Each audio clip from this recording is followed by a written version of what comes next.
كان يا مكان وفي يوم من الأيام اتخانق الهدهد ويا الغراب خناقة كبيرة قوي.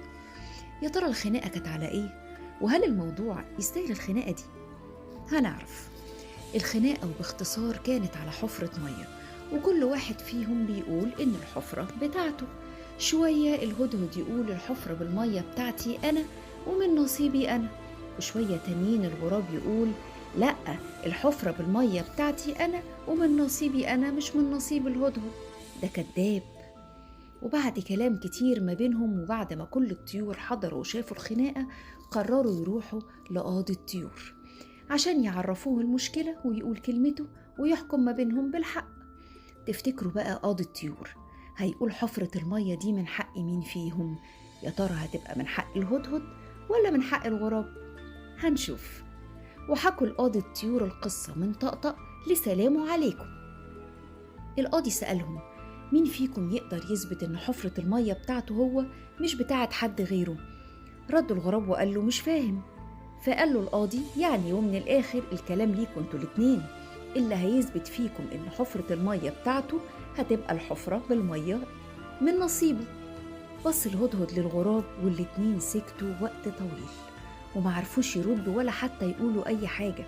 هنا قاطع القاضي سكوتهم وقال لهم واضح قوي من سكوتكم إن محدش فيكم عنده إثبات إن الحفرة بتاعته، وطالما الوضع كده فأنا حكمت بالحفرة للهدهد. الهدهد بص قوي لقاضي الطيور وهو مش فاهم ولا عارف يفرح ولا يزعل، وده لأنه مستغرب جدا.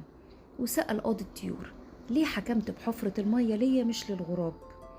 القاضي رد وقال له بص يا هدهد، من زمان قوي وانت اتشهرت بين الناس بالصدق، وإنك دايما ومن أيام سيدنا سليمان وانت بتقول الحقيقة وما بتكذبش أبدا أبدا، لدرجة إن الناس قالوا عليك لم نرى أصدق من الهدهد.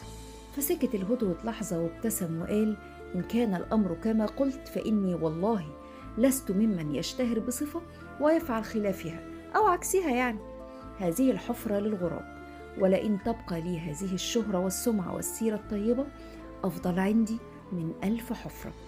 يا سلام، شفتوا بقى؟ عيش زي ما تعيش، بس خلي بالك عاوزهم في الآخر يقولوا عليك إيه. سيرتك وسمعتك هتعيش أكتر منك، فحافظ عليها حلوة وطيبة عشان هي اللي هتدافع عنك في حياتك وكمان بعد مماتك.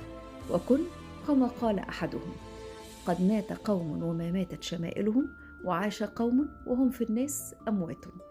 بس كده، وتوتة توتة خلصت الحدوتة. سلام.